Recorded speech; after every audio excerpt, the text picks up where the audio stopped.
Good evening, and welcome to The Way Out Show. I'm your host, Dane McCarthy, broadcasting to you from FEMA Region 5, deep in the bowels of the United Police State of Amnesia. Today is June 1st, 2016. The big news is yet another shooting. We don't know what's going on or why or who at this point, but all this does is bring home once again to the American public that only rich people and police and military should be allowed to have guns. Because this is essentially the message that is being given to the American people. If you're just an ordinary Joe, an ordinary middle-class person or a working-class person or a disabled person or a veteran or a person who may have gone to see a therapist or maybe even spent some time in a mental health facility, you are not eligible to own a gun. And this is, of course, where all this is going. The propaganda against the Second Amendment is absolutely unrelenting. And I was just listening to NPR today about a new book that a guy wrote. I never heard of the guy, but they gave him a long review. And guess what? What is it about? It is about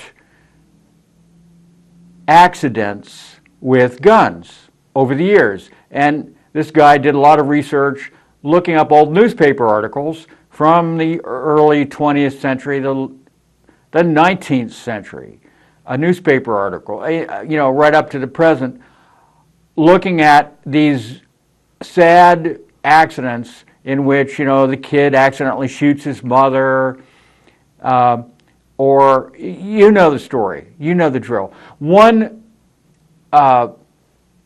story that you never hear about is about the family or the mother or the kid even who saves his family because he had a gun and he shot the robber, the burglar, the rapist, the home invasion guys who thought that they had the family under control until the teenage son comes busting out of a room, gun blazing, that his father had locked away and that the home invasion guys were not expecting, and or the guy in the supermarket or the little mom and pop store who just happens to be packing when the burglar comes in and starts terrorizing everybody and shooting up the place. And then he saves him and he shoots the guy. Or numerous other occasions, they just go on and on and on and on and on. But those are not reported on, except in the local media. They almost never get to the mainstream national media, and certainly not international, because the last thing that the government wants is for the ordinary citizen to feel that he or she might be well served by gun ownership. They want you to just say, well, rely on the police or the military to help you. They're there to help you. Well, unfortunately, they can't help you 99% of the time because they cannot, unless they're already on the scene, they're not going to get there in the 30 seconds to 2 minutes that you have to react to a violent situation in which you are attacked, let's say, or your family is attacked. And this is unfortunately, what it requires. This is the world we live in. This is called reality. However, the mainstream media, the government, the globalists, the shadow puppeteers, the owner class, they believe now that they have enough technology and enough money and enough power and enough control with the complete control of the media and the ability now to create wealth, to create currency and credit out of thin air, out of nothing. They believe that they now are ready to make the big move to get control of the entire planet. And of course, this is nothing new. A small group of men, or one or two men or three men, have always, in human history, wanted to get control of the entire planet. And they've tried, if you look through history, going back as far as Alexander the Great, Napoleon, and so on, Genghis Khan, over and over and over. Hitler, even Hitler tried to do it. Hitler was focusing more on Europe. He wanted a united Europe under his leadership. And he would have, of course, got that if he had not been stopped. So essentially, the EU is the exact same thing as what Hitler was trying to do. It is an unelected, undemocratic, top-down command and control structure. European Commission makes the laws of their technocrats, faceless, more or less, unaccountable, in Brussels. The European Parliament cannot stop the laws that they decree. The European Parliament is largely symbolic. And so this is the tyrannical government in the EU right now. And the ordinary citizen is gradually waking up to that, but they've got a long way to go. That's why the Brits may vote to exit the European Union, which would be very bad for the European Union, because it would weaken them quite a bit. However, let's talk about the election for a minute. Got an interesting video. Many of my friends and my relatives say that anyone who is interested in voting for Trump is a racist, because Trump is a racist. So here is a little 6-minute or so video made by a Latino about Latinos for Trump. So let's roll that. My name is Angelo Gomez, and I have something very clear to say to the liberal media and Hillary Clinton. Yes, I'm an American Latino who supports Donald Trump. Yes, I come from a family rooted with immigrants, and I support Donald J. Trump to be the next president of the United States. I support Donald Trump with every ounce of my being, for the very reasons that this country, that the Constitution, that the flag behind me was founded upon, and that's putting the American people first. That's putting this country first. For too long, the American people have had a commander-in-chief who has put them last. We are in the position we are in today because of an incompetent commander-in-chief, because of politically correct politicians who have lied to, who have cheated Americans, and that can no longer happen. Donald Trump, every single one of his policies is about putting Americans first. It's about being not politically correct. It's about telling the truth to Americans. Donald Trump has a track record of success. Donald Trump has a track record of not being politically correct, and that is why I support him. He will bring this country back. He will bring our jobs back. He will heal our economy. He will put Americans first, and that is what matters. Hillary Clinton is the face of an incompetent politician who has lied to, who has cheated, and who has gotten Americans killed. If we get this wrong, our country will no longer be here for the future generations of America. In 2016, I will be voting for Donald Trump. Hillary Clinton, you better be ready, because the American people are coming, Donald Trump is coming, and we will no longer take a politician who will put us left. My name is Barbie, I'm Latina, I'm an independent, and I'm voting for Donald Trump. Mexican American loves Donald Trump. And I want to tell you that in California, Mexican Americans are with you. I have the freedom to vote for who I want, and I will vote for Donald Trump. Don't worry, Mr. Trump, I stand by you 100%. This Latino is gonna vote for Trump. Check you out. I am Hispanic, Mexican American. I'm also an Army veteran, and I will vote for Donald Trump. Latinos for Trump. I'm a third-generation Hispanic Filipino, and I'm voting for, read it, Donald J. Trump. But the main reason why I support him is because the future of my children depend on him making America great again. So please, join the movement and help us to make America great again. My family came here on the second to last freedom flight out of Cuba, and we all support Donald Trump because he understands that the most patriotic Americans are immigrants who came here not for what they could get here, but for who they could be here. Specifically, I believe that Donald Trump has the ability, the techniques, and the specific knowledge that's needed to restore our economy. In the industry in which I work, I have seen thousands and thousands of families lose the American dream. My name is Jorge from Los Angeles, and I'm voting for Donald Trump because it's simple. We need to build a wall. We need to secure the border. There's nothing racist with that. We need to make America great again. We need a proven leader and a proven executive. His love for this country is so evident that this man resembles our forefathers. The reason why this country became great, it's because they loved this country more than anything else. And that's why I support Donald Trump. Hey, what's up, people? I'm Latino, I'm from South Florida, and I'm voting for Trump. I hope you do too.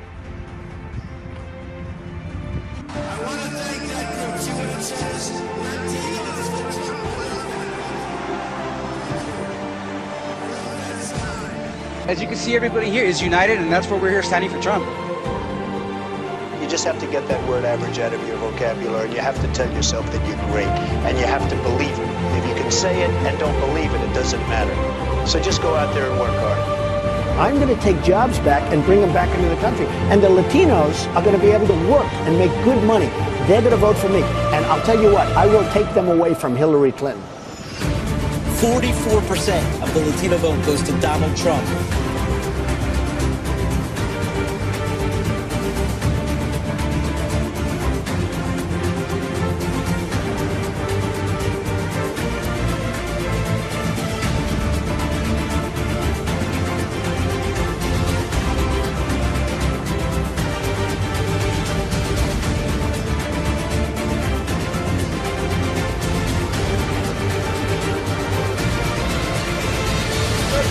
Latinos!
We are Hispanic and we're voting for Mr. Trump all the way to the White House. Yeah, Latinos for Trump.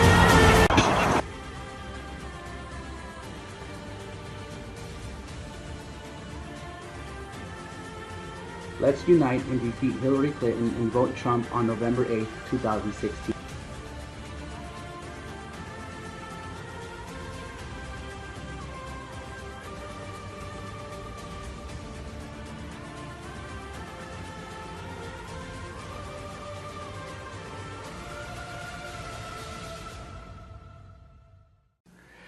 All right, that was kind of entertaining and interesting. It is not that surprising that some Latinos might be Republican. We have to remember that some of the governments, many of the governments that Latinos are fleeing from are either fascist or they're oligarchies, they're kleptocracies, they are completely chaotic failed states, they are extremely right-wing or they're extremely left-wing. And so there is no reason in the world why a Latino person should necessarily want a left-wing, welfare state, democratic. They might as well choose a Republican, depending on how they think. I mean, after all, the Democrats and Republicans really are not that different anyway. So it is not surprising that they might be for Trump, some of them. And some Latinos are probably for Bernie. And Bernie has been shown over and over to dovetail, his views dovetail on some important points with Trump. The most potentially tyrannical nominee would be Hillary Clinton. She is the candidate who has received most money from Wall Street. More money has gone into the coffers of the Hillary Clinton campaign than all the other nominees combined. So she is the Wall Street candidate. And what does Wall Street represent? Wall Street represents the banks, the billionaires, the money, the elite of the United States and of the world. So they have bet their money on her that she will support their agenda, their purpose, their goals more than the other candidates.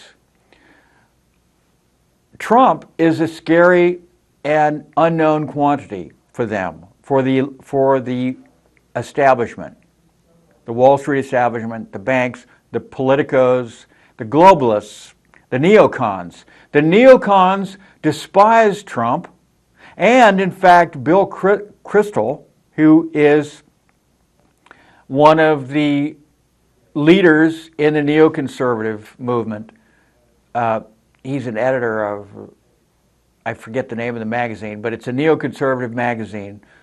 And he has recently stated that he and his cronies are getting together an alternative candidate, someone who will split the Republican Party and take away Trump's votes from Trump. What would be the purpose of that? He would be deliberately playing the role of the spoiler, this nominee that would be supported by Bill Kristol and the neocons.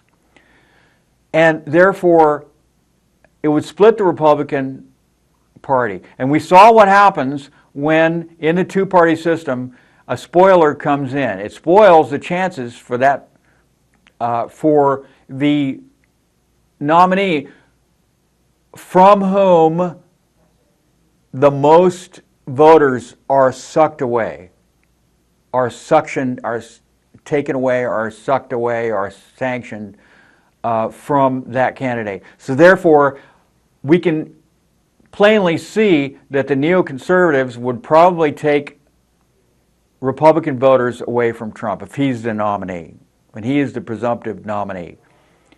So therefore, where would the vote go? Who would end up being in the White House? That would be Hillary Clinton. So in other words, essentially, the neoconservatives are supporting Hillary Clinton. And why? Because Hillary Clinton, on issue after issue after issue, is a pro-war, pro-business, pro-big government, pro-globalism candidate. This is where she stands. She has been a very compromised politician over the years, even from before the period when she was with Bill Clinton and they were running for the governorship of Arkansas. She has got in trouble and almost gone to jail. She's been involved in shady operations for a very long time and knows how to handle herself very well to keep herself unindicted. And she has now reached the point where she's virtually unindictable.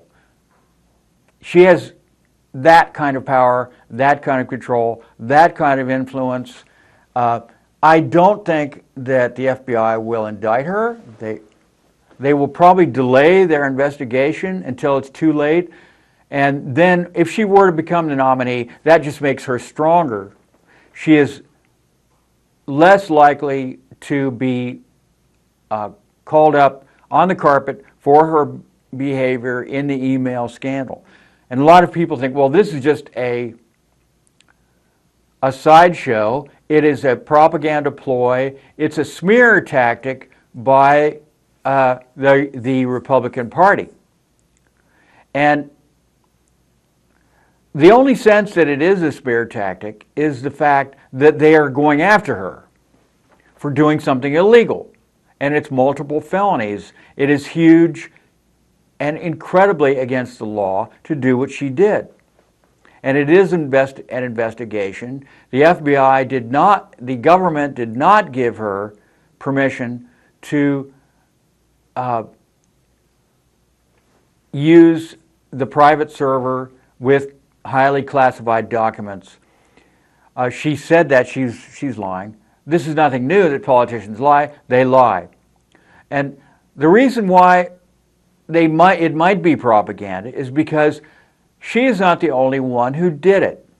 And in fact, there are many cases over and over and over that can be pointed to of politicians doing much the same kind of flouting the law on that high level, because they know they're above the law. They have what they consider to be more or less diplomatic immunity from the ordinary laws that would put you and me in jail for criminal activities.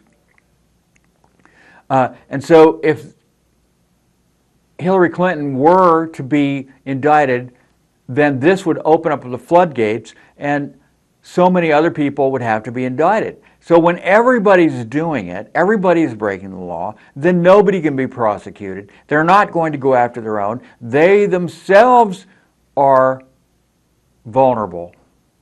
The people who are elected politicians, appointed in various positions of power, they are not going to go after her. It'll be more of a show to say to people, well, look, we're doing our jobs. We're investigating. The FBI is investigating. And of course, we know that the FBI has been compromised for many, many decades. To compromise is an understatement. Just like the CIA, they are tools of the owner class. And that does not mean to say that there are not honest FBI agents and honest CIA agents. There are. And they are trying to do the right thing. Some of them are trying to do the right thing. But they will be constrained by very powerful people who do not want themselves and their friends and their colleagues to be indicted also, because this would have a domino effect. You indict Hillary Clinton and heads roll everywhere in Washington. So this is unacceptable to them. They would rather allow a criminal like Hillary Clinton to go free. And what they would like to do is throw someone who doesn't really matter under the bus. That's what they do over and over and over, time and again. Someone expendable, someone who can take the fall, be the patsy, and they will be indicted. They will spend time in jail in probably a cushy federal prison. They will come out. They will be taken care of for the rest of their lives when they get out. Their families will be taken care of. It's essentially a mafia operation. It's organized crime at the very highest level, which makes the mafia and the Cosa Nostra look like choir boys, look like small-time guys. And these are, because these people have control of the creation and dissemination of currency and credit. If the mafia were to print its own money, that would be called counterfeiting, and that is a major felony. It's a federal crime. for the federal government to do it, it's just business as usual. And they have the benefit of bringing that currency and credit into fruition, into reality, and spending it down, spending it out to pay off debts, to do whatever they want, to start wars, to line their own pockets, and they don't have to pay the consequences of the results of infinitely printing enormous amounts of money, which is the ultimate destruction of that currency. It's inevitable because there is no true value. There is no intrinsic value in the currency, in the dollar. In coins, there is some value. You have the weight of the metal that is used to make the coins, like for instance a nickel. A nickel is made out of nickel. Nickel has value, so it's intrinsic value in that nickel. Now, pennies used to be made of copper. Now they're just coated with copper, so they're way less valuable. But an actual penny has value. A collector's value and the weight of the value of that copper in the penny. A silver quarter or a silver half dollar or a silver dollar has quite a bit of value, way over the stated amount, 25 cents. Quarters, I've seen old silver quarters go for $12, $16 or more.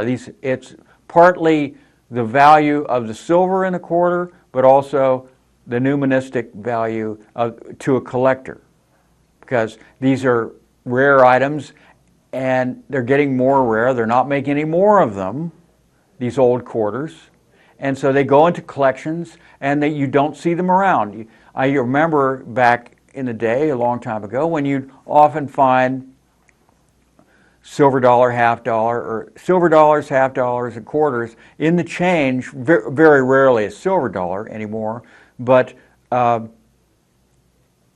they have actual value. But the paper dollar has almost no intrinsic value. And of course now we're going to digital dollars. Digital dollars have even less intrinsic value than a coin or a paper dollar, because all it is electronic. It's an electronic, it has no physical existence whatsoever.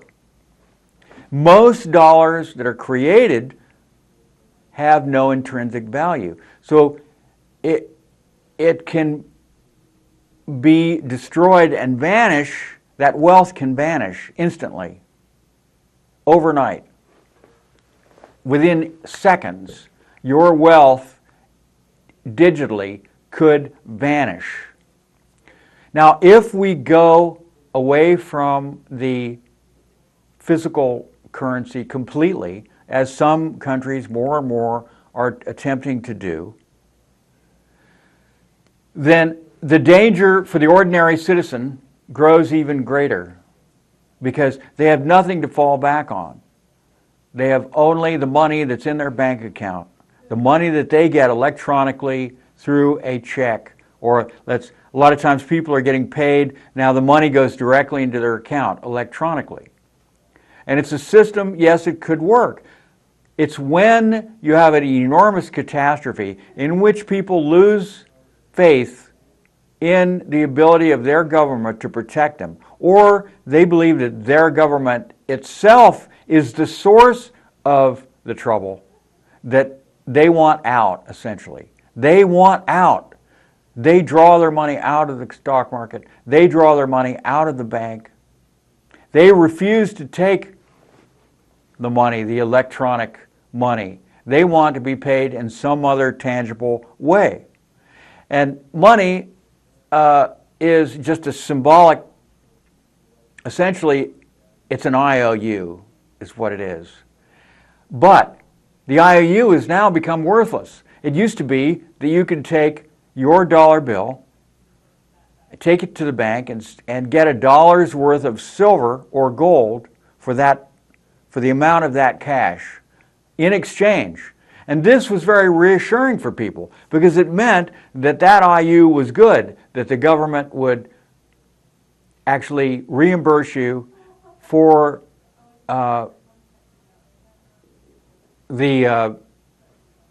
IOU that they gave you in place of the actual material, whatever that material would be, that has the intrinsic value. And some people will argue that gold and silver, they have no intrinsic value, and it's absolutely not true.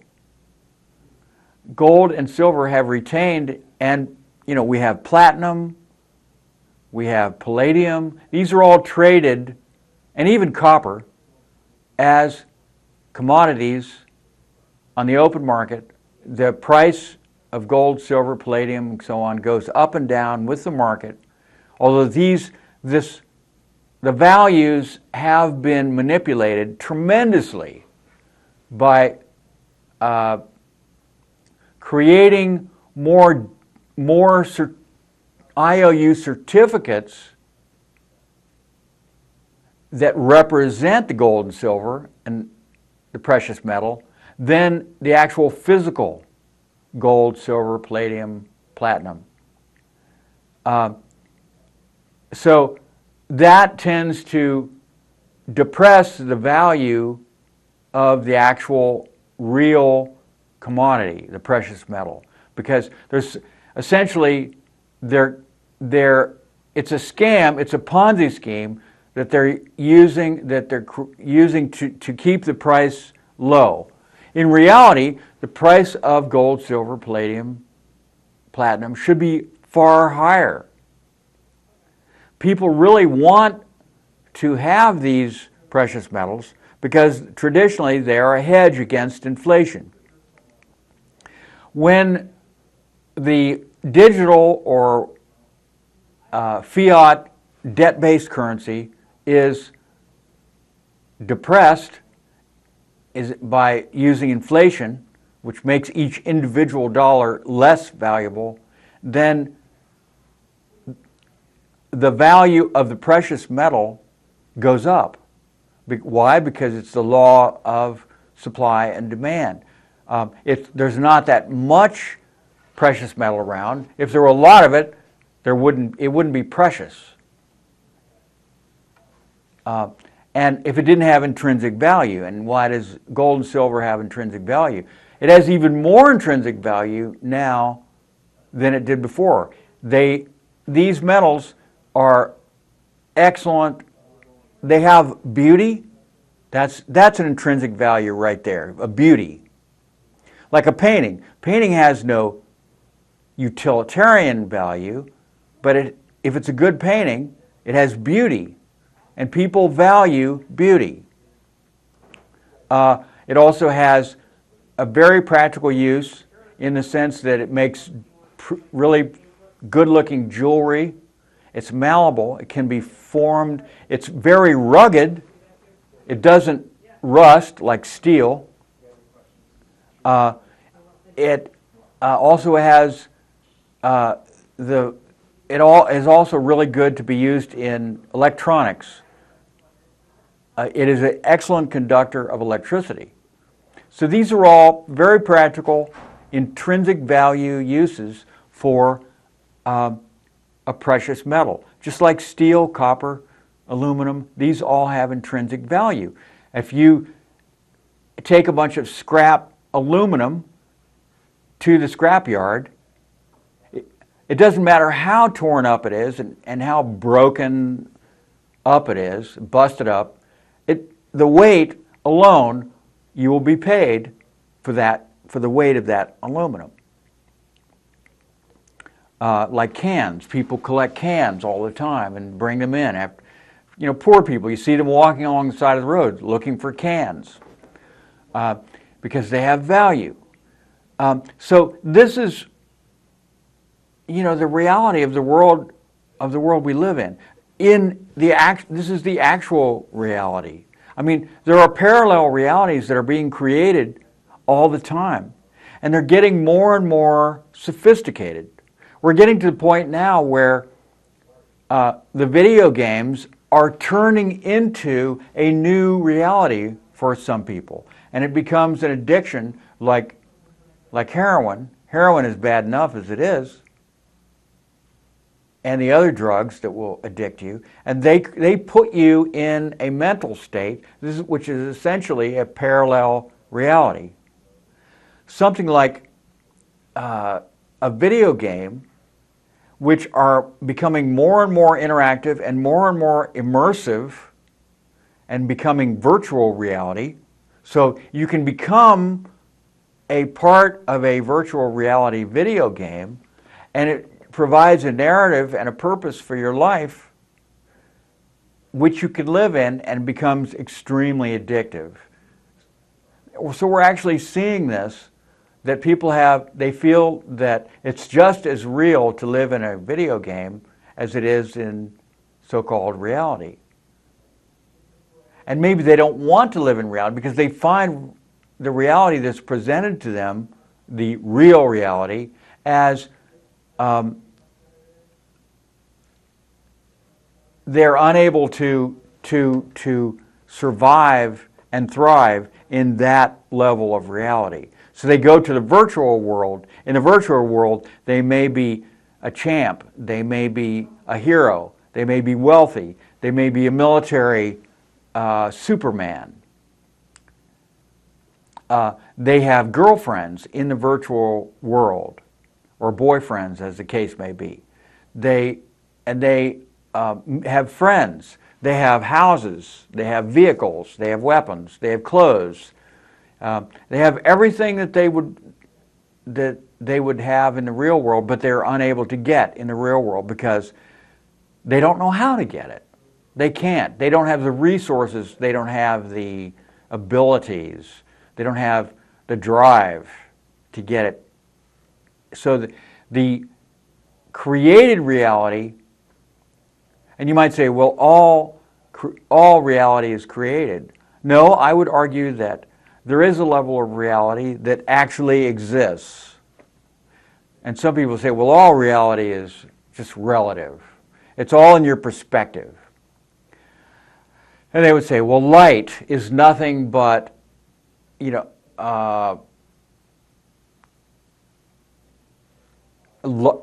color is nothing but light coming in to your eyes and being interpreted by your brain in a certain fashion. And of course, everything we see is in the form of color.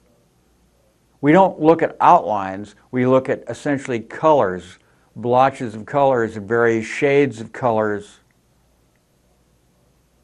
And our brain tells us that is a wall, that is a car, that is a person, that is a tree. Because it's been trained to recognize a tree, a person, a train, a car, a building, a street, words on a printed page. But I would argue that this is the level of reality that exists no matter what. That someone can't pull the plug on the machine and then it vanishes. Or there would be, let's say, an EMP, where there's a nuclear explosion that goes off in the atmosphere and all the electronics are destroyed. All the electric, nothing works. Cars don't even work. You could say, well, that's a level of reality that I don't even want to live in. And who would want to live in? But nevertheless, it is real. It doesn't go away. But there are some things that go away when an EMP happens. But what's left is basic survival, basic reality, and we just have to deal with it, no matter what.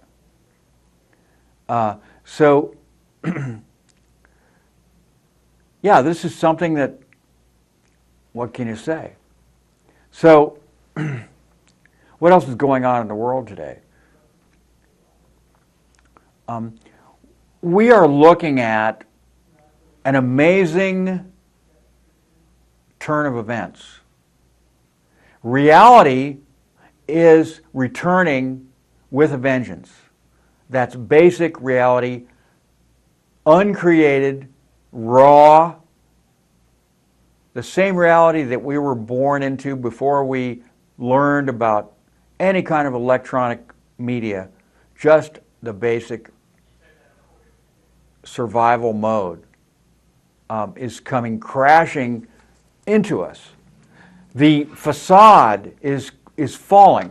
The facade, like the Matrix, in the movie The Matrix, the facade that is being created to fool us, to trick us, to trap us, to put blinders on us, to make us feel that everything is okay when everything is not okay, to make us forget that we're alive and a human being and that life is good and that being alive is a tremendous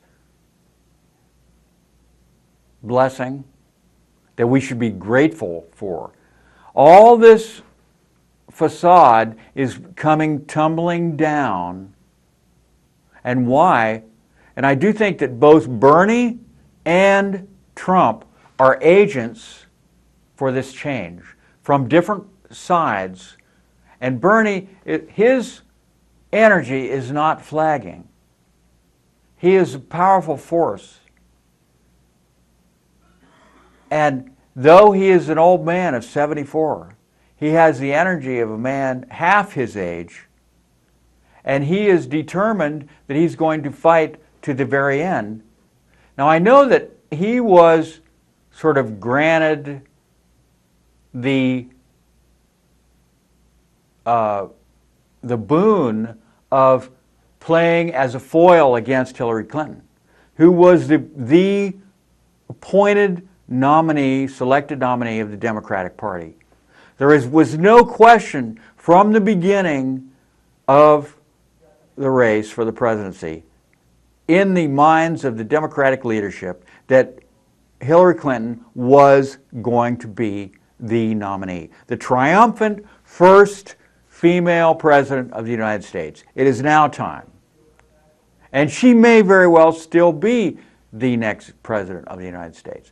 But an old man named Bernie Sanders decided he was going to challenge her, and he made some very radical proposals, and he excited a new generation of voters. He made them realize that they may still be able to participate in the democratic process. There may still be hope that, and that some of their dreams might be fulfilled under a presidency of Bernie Sanders. Now, on the other side, this very same people looked at Donald Trump and they saw a guy who's very different, almost diametrically opposed to Bernie Sanders. Yet, his views dovetail in several ways. One of them is that both Bernie Sanders and Donald Trump are really not for war. They're not looking at war as a solution, whereas Hillary Clinton is very eager to participate in wars. In that sense, she has the support of the neocons. They recognize an ally in Hillary Clinton, which is devastating for any true Democrat who should be understanding by now that we are not solving problems by creating more war. Unless you have the complex long-term goal of a neocon, you cannot be for war. There has not been a war of necessity that the United States have been involved in probably since World War II. I mean, isn't that amazing? And even some people might say, well, World War II, look, if we had allowed Hitler to take over Europe, what would be the situation today in 2016? Would it be just as bad as the EU? Would it be worse? We'll never know. We'll never know. But let's just say, for historical purposes, that the last truly necessary war was World War II. The rest have been phony wars created for profit, corporate profits, and the long-term agenda of the globalist neocon shadow government, the wealthiest, what, 0.05% of the population of the planet owns something like 45% of the planetary wealth.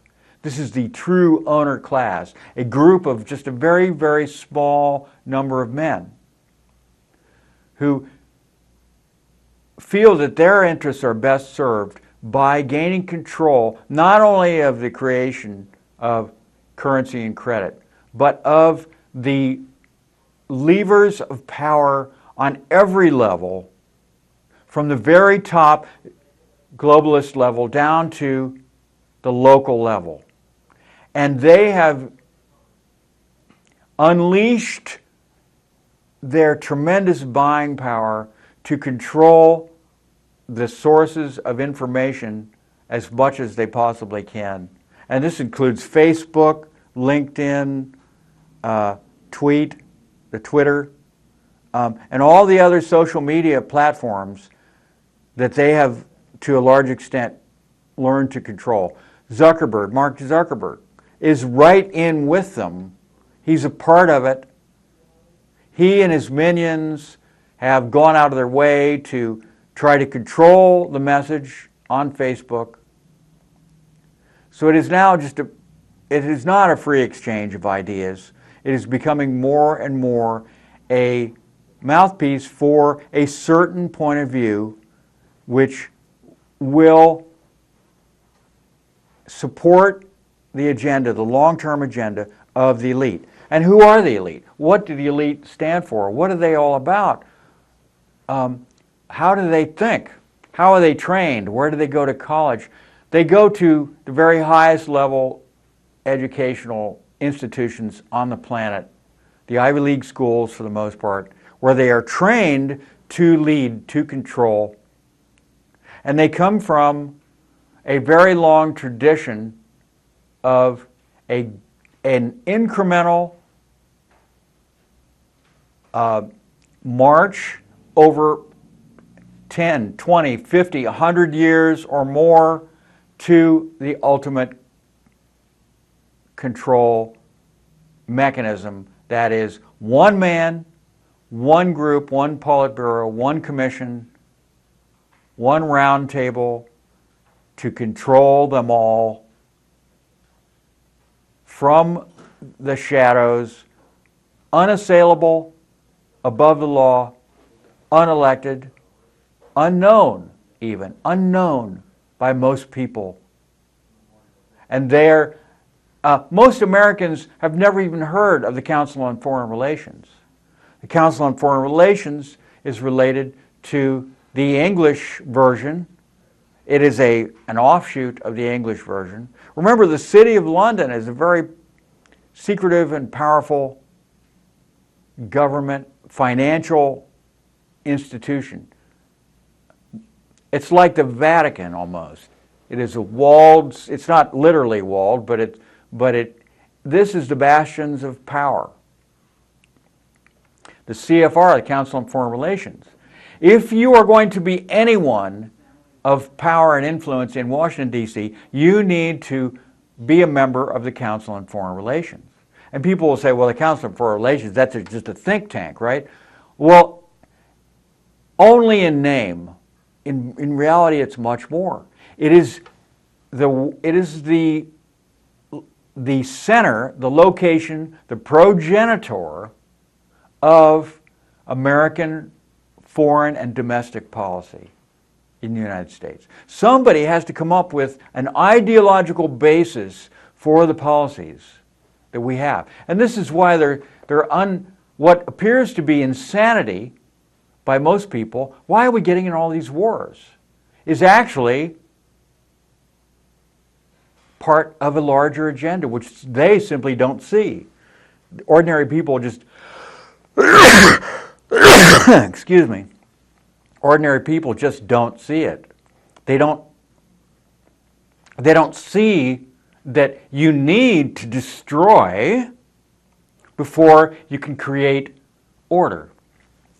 Chaos out of order, or order out of chaos is the watchword, the long-term watchword. The wolf in sheep's clothing. The Fabian Society, way back in the 19th century, in which luminaries like Bertrand Russell, H.G. Wells, George Bernard Shaw, and others, the elite of the British Empire, got together and they said, we are superior beings, that is clear, we are successful, we have ideas, we deserve to run the show. But how are we going to do that? And they looked at history and they said, over and over and over, the elites like us, the best and the brightest, have tried to use violence to overthrow countries and create one world under us, one world with us at the very top, controlling, pulling the strings, and they have failed. Why have they failed? They've failed because they did not bring the people to the point where they wanted us to control them.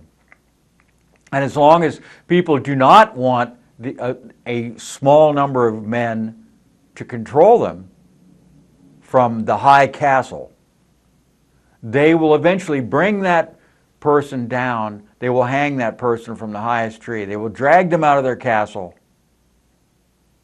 and they will end them. They will finish them because they don't want to. So you must persuade them that they need you, that you are the best for them. You are like a father. You are beloved, the beloved leader, and we must persuade them. We must use all our resources and take however long it takes to achieve that goal. And they believed in the concept of the wolf in sheep's clothing. The Fabian Society, which most people have never even heard of the Fabian Society. Look it up. F-A-B-I-A-N. Fabian Society. Incremental change. All power to the elites, no power to everyone else. Wolf in sheep's clothing. They even had it on their coat of arms, literally a picture of a wolf in sheep's clothing, wearing a sheepskin, a wolf. And this is like out of a fairy tale or something. And it is a fairy tale. It is a mad dream by very self-centered, egotistical, spoiled men, spoiled brats who called themselves men. Very brilliant, no question about that. H.G. Wells, brilliant man, brilliant. Bertrand Russell, George Bernard Shaw, incredibly talented. Had a lot of great ideas, really good. They have a lot of great ideas. They do. But just the idea that they need to trick people, which is the whole idea of the wolf in sheep's clothing, pretending to be something you're not, is anathema to the ordinary people. They want truth. They believe that they have the ability to decide how their own life will be run. And people value freedom. And this is something that, a concept which is not amiable. It is not an amicable idea to those very few people at the very top who want to control you and me and the whole world because they think they deserve to. Freedom is kind of scary. That means people get to do what they want. That means they don't have to listen to me, to what I have to say. And so they said, look, we've got to create a situation in which people do not want freedom. And how are we going to do that? Well, what we're seeing unfold today is exactly that scenario. We are being told, we are being manipulated, we are being brainwashed into believing that what we do not need is to be free. We need to be protected because we're like children who, if we were free, we would be running around, like running out into the street and getting run over by a car, like a child. A child is unable to take care of itself, and so therefore it can only have limited freedom. It can have maybe the illusion of freedom, but it's allowed to play in the backyard, but the backyard has to have a fence around it because that child needs to be protected from the stupid moves that that child would make, like running out into the middle of traffic and getting run over. But adults are not children. Now, some adults maybe do need to be controlled this way. And why? Probably because they've been brainwashed that that's all they're capable of doing is being controlled. And they want to be controlled. But many humans do not want that. They want to be able to make their own decisions. This is what is essentially the essence of a human being. Very important. So that's all there is for today. Have a great weekend and sleep well.